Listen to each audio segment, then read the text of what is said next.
മലയാളികളുടെ ഏറ്റവും വലിയ ആഘോഷങ്ങളിൽ ഒന്നാണ് ഓണം. ഓണക്കാലമായാൽ ലോകത്തിന്റെ ഏത് കോണിലായാലും നമ്മൾ ഓണം ആഘോഷിക്കും. കർക്കിടകത്തിന്റെ പഞ്ഞമാസം കഴിഞ്ഞ് സമൃദ്ധിയുടെ ശ്രാവണ മാസത്തിലാണ് ഓണം ആഘോഷിക്കുന്നത്. ഹിന്ദുമതപ്രകാരം മഹാഭാരതത്തിലെ വനപർവ്വത്തിലും ശാന്തി പർവ്വത്തിലും മഹാബലിയെക്കുറിച്ച് പരാമർശിക്കുന്നുണ്ട്. മഹാബലി എന്ന വാക്കിന്റെ അർത്ഥം മഹാത്യാഗി എന്നാണ്. ഹിന്ദു പുരാണ പ്രകാരം മഹാബലി എന്നത് 7 ചിരഞ്ജീവികളിൽ ഒരാളാണ്.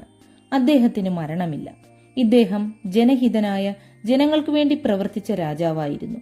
ഇദ്ദേഹത്തിന്റെ കാലത്ത് ജനങ്ങൾ ആരോഗ്യമുള്ളവരും സത്യസന്ധരും കൂടാതെ എല്ലാവരും വളരെയധികം സന്തുഷ്ടരുമായിരുന്നു.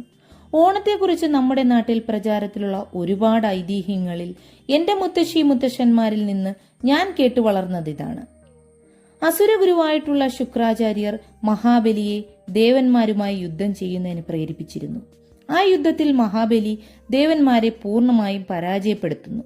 ദേവലോകത്തിന്റെ നിയന്ത്രണം മഹാബലിയുടെ കയ്യിലായി. ആ ഒരു ദുരവസ്ഥയിൽ ദേവന്മാർ മഹാവിഷ്ണുവിനോട് സഹായം ചോദിച്ചു. മഹാവിഷ്ണു അവരെ സഹായിക്കാമെന്ന് പറഞ്ഞു.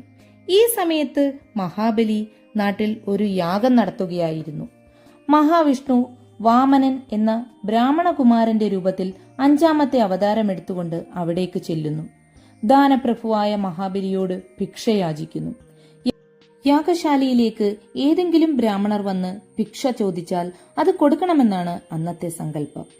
അസുരഗുരുവായ ശുക്രാചാര്യർക്ക് ഈ വന്ന കുമാരനിൽ എന്തോ ചതിയുണ്ടെന്ന് തോന്നിയിട്ട് മഹാബലിയോട് അരുത്, കൊടുക്കരുതെന്ന് വിലക്കുന്നു. പക്ഷേ അപ്പോഴേക്കും മഹാബലി കൊടുക്കാമെന്ന് വാക്ക് പറഞ്ഞിരുന്നു. ഇനി അത് മാറ്റാൻ കഴിയില്ല. അതുകൊണ്ട് ഗുരുവിന്റെ വിലക്കിനെ മാനിക്കാതെ ഭിക്ഷ കൊടുക്കാൻ തന്നെ തീരുമാനിക്കുന്നു. കാലുകഴുകി പലകയിലിരുത്തിയാണ് ബ്രാഹ്മണർക്ക് ഭിക്ഷ നൽകുന്നത്. അതിനുവേണ്ടി മഹാബലി എടുത്ത വെള്ളം നിറച്ച കിണ്ടിയുടെ വാലിന്റെ അറ്റത്തായി ഒരു തവളയായി രൂപം മാറി ശുക്രാചാര്യർ വെള്ളം പുറത്തേക്ക് വരാതിരിക്കാൻ വേണ്ടി അടഞ്ഞിരിക്കുന്നു. വെള്ളം വരുന്നില്ല എന്ന് കണ്ടപ്പോൾ മഹാബലി പരിഭ്രമിച്ചു. അന്നേരം വാമനൻ ഒരു ദർഭപ്പുല്ലുകൊണ്ട് കിണ്ടിയുടെ വാലിലൂടെ കുത്തുകയും കുത്തുകൊണ്ട് തവളരൂപം കൊണ്ട ശുക്രമുനിയുടെ കണ്ണ് നഷ്ടപ്പെടുകയും ചെയ്തു. ശുദ്ധം ചെയ്ത പലകയിൽ വന്നിരുന്ന വാമനനോട് മഹാബലി എന്ത് വേണമെന്ന് ചോദിക്കുന്നു. പൊന്നും പണവും ഒന്നും വേണ്ട, 3 അടി മണ്ണ് മതി എന്ന് പറയുന്നു. 3 അടി മണ്ണല്ലേ? നമ്മുടെ ഈ വിശാലമായ സാമ്രാജ്യത്തിൽ നിന്ന് എവിടെ നിന്ന് വേണമെങ്കിലും അളന്നെടുത്തുകൊള്ളൂ എന്ന് മഹാബലി അനുവാദം കൊടുക്കുന്നു. അടുത്ത നിമിഷം തന്നെ മഹാബലിയെ ഞെട്ടിച്ചുകൊണ്ട് വാമനൻ ആകാശത്തോളം വളർന്നു. അതിനുശേഷം തന്റെ കാൽപാദം അളവുകോലാക്കി മണ്ണളക്കാൻ തുടങ്ങി. ആദ്യത്തെ 2 അടിയിൽ തന്നെ സ്വർഗവും ഭൂമിയും പാതാളവും വാമനൻ അളന്നെടുക്കുന്നു. 3ാമത്തെ അടി വെക്കാൻ സ്ഥലമില്ല. മഹാബലി വാക്കു പറഞ്ഞാൽ വാക്കാണ്. ഗത്യന്തരമില്ലാതെ 3ാമത്തെ അടിക്കായി തന്റെ ശിരസ് കാണിച്ചു കൊടുക്കുന്നു. 3ാമത്തെ അടിയായി വാമനൻ മഹാബലിയെ പാതാളത്തിലേക്ക് ചവിട്ടിത്താഴ്ത്തി.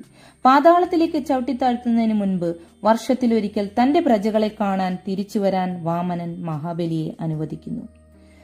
ചിങ്ങമാസത്തിലെ തിരുവോണ ദിവസം, അതാണ് ആ ദിവസം. അത്തം മുതൽ തിരുവോണ ദിവസം വരെ നമ്മൾ വീട്ടുമുറ്റത്ത് പൂക്കളമിടും. പണ്ട് കൂട്ടുകാരുമൊത്തെ പറമ്പുകൾ മുഴുവൻ കയറിയിറങ്ങി പൂക്കൾ പറിക്കുമായിരുന്നു. ഇന്ന് അന്നുണ്ടായിരുന്ന പല പൂക്കളും വഴിയോരത്ത് കാണാനില്ല.